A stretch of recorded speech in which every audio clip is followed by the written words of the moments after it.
एक छोट्याशा कैरीमुळे संपूर्ण दिवसाची गोष्ट बदलू शकते, असं तुम्हाला वाटतं का?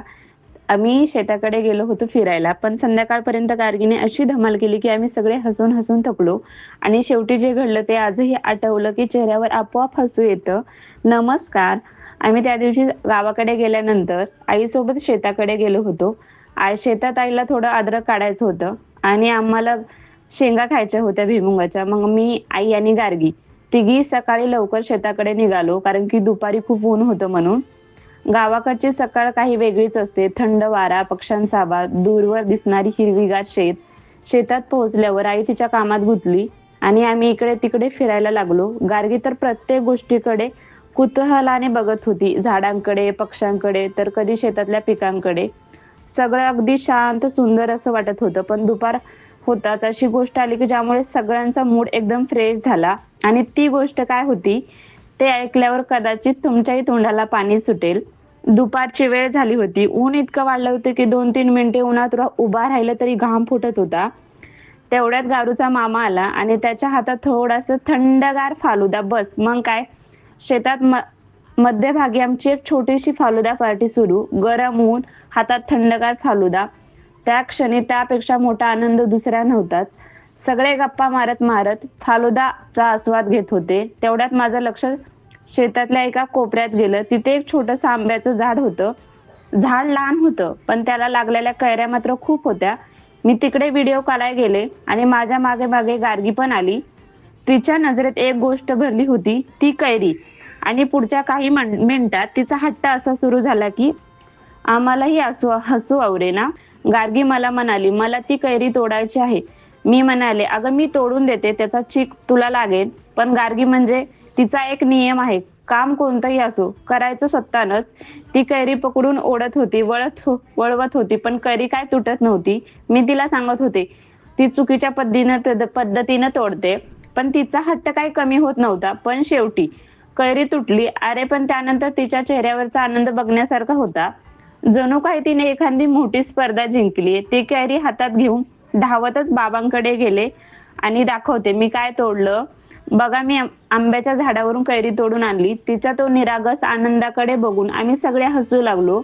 पण अजून एक मोठं सरप्राईज तिची वाट बघत होतं आणि तो सरप्राईज म्हणजे तिच्या सगळ्यात आवडता विषय, खाऊ. आंब्याच्या झाडाजवळ नारळाची अजून काही झाडं होती. गार्गी प्रत्येक झाडाकडे बोट दाखवत विचारत होती, हे कोणतं झाड, याला काय लागतं. तिचा प्रश्न संपवायचे नव्हते. ती काही आणखीन विचारत होती. थोड्या वेळाने आम्ही लिंबाच्या झाडाखाली जाऊन बसलो. तेवढ्यात मामाने एक पिशवी उघडली आणि त्यातून बाहेर आले वेफर्स, कुरकुरे, चांदणे आणि आपले छोटे बालपणाचे मुरकुलं. गार्गीच्या डोळ्यात सगळं चमकत होतं. ती एक एक पदार्थ बघत होती, जणू तिला एखादा एखादा खजिना सापडलाय. शेतात बसून खाल्लेला साधा सुद्धा खाऊ सुद्धा किती खास वाटतो ना. पण आम्हाला अजून कल्पना नव्हती, की संध्याकाळी घरी गेल्यावर गार्गीला मिळणार होता तिच्या आयुष्यातल्या दिवसाचा सर्वात मोठा खाऊचा सरप्राईज. दिवस मावळता आम्ही घरी पोहोचलो आणि घरी पोहोचता समजलं, की मोठा मामा आम्हाला लातूरहून भेटायला आला आहे. त्याच्या हातात भरपूर खाऊ होता. बालुशाही, कपकेक, चॉकलेट आणि अजून बऱ्याच गोष्टी. गार्गीसाठी खास चॉकलेट, कपकेक होत्या. तो पाहता तिच्या चेहऱ्यावरचं हसू बघण्यासारखं होतं. पण खरी गंमत पुढे झाली. तिने एकच कपकेक बाहेर काढला आणि बाकीचे संपूर्ण डब्यात लगेच बंद करून ठेवले. मग म्हणते, हे माझं आहे, कोणीच खायचं नाही.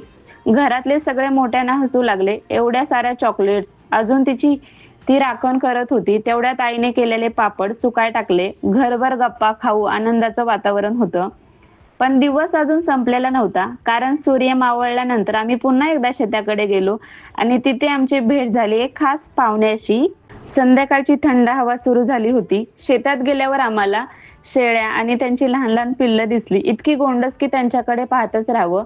मी गार्गीला म्हणाले, चल आता हात लावून बघ. पण ती थोडी घाबरत होती.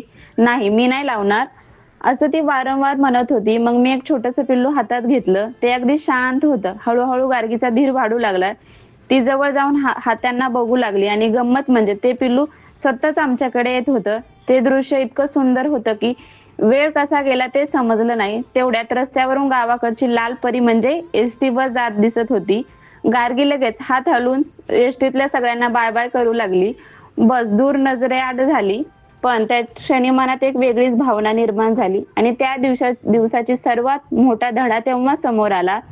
त्या दिवशी काही फार मोठं घडलं नव्हतं. ना मोठी सहल होती, ना महागडं हॉटेल, ना कुठला खास कार्यक्रम.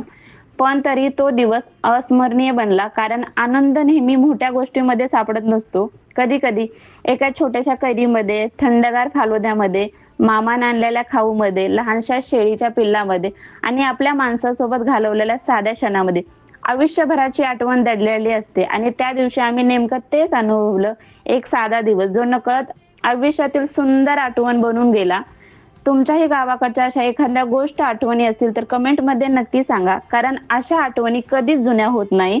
व्हिडिओ आवडला तर लाईक, शेअर करा आणि आपल्या चॅनलला सबस्क्राईब करा. पुन्हा भेटू पुढच्या व्हिडिओमध्ये. बाय.